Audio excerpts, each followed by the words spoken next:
پورا ویڈیو دیکھنے کے لیے رب العالمین والصلاة والسلام على سید المرسلین اما بعد فأعوذ باللہ من الشیطان الرجیم بسم اللہ الرحمن الرحیم۔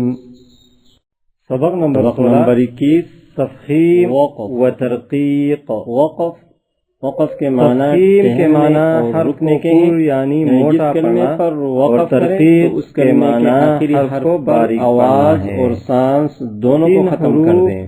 الف لام را کبھی پر زبر یعنی موٹے اور کبھی باریک دو زیر دو پیش کڑا زیر الٹا الف سے پہلے اگر اس حرف کو وقف میں ساکن کر دیں اور باریک حرف کلمے کے آخری حرف پر باریک پڑھیں، دو زبر لام تو انہیں وقف میں اللہ کے لام سے پہلے اگر کلمے کے زبر یا گول تھا تو لفظ اللہ کے لام ہو یا تنوین، اور لفظ اللہ میں لام سے پہلے سے بدل کے نیچے زیر ہو، کڑا زبر لفظ اللہ اور ساکن حروف وقف میں تبدیل نہیں ہوتے۔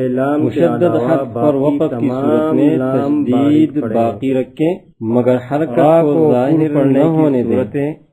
را پر زبر یا تنوین کے بعد حمزہ وصلی آ جائے تو وصل میں حمزہ وصلی کو گراتے ہوئے تنوین کے نون ساکن کو زیر دے کر ایک چھوٹا سا نون لکھ دیا جاتا ہے، اسے نون قطنی کہتے ہیں۔ را ساکن سے پہلے زیر دوسرے کلمے میں ہو، را ساکن کے بعد حرف مستعلیہ میں سے کوئی حرف اسی کلمے میں ہو، را کو باریک پڑھنے کی صورت ہے۔ را کے نیچے زیر یا دو زیر ہو، را ساکن سے پہلے زیر اصلی اسی کلمے میں ہو، را ساکن سے پہلے یا ساکنہ ہو۔ عارضی حرکت قرآن پاک میں بعض کلمات الف سے شروع ہوتے ہیں اور الف پر کوئی حرکت نہیں ہوتی، ان الف پر جو بھی حرکت لگا کر پڑھیں گے وہ حرکت عارضی ہوگی۔ یہ وقف تام اور آیت مکمل ہونے کی علامتیں ہیں، یہاں ٹھہرنا چاہیے۔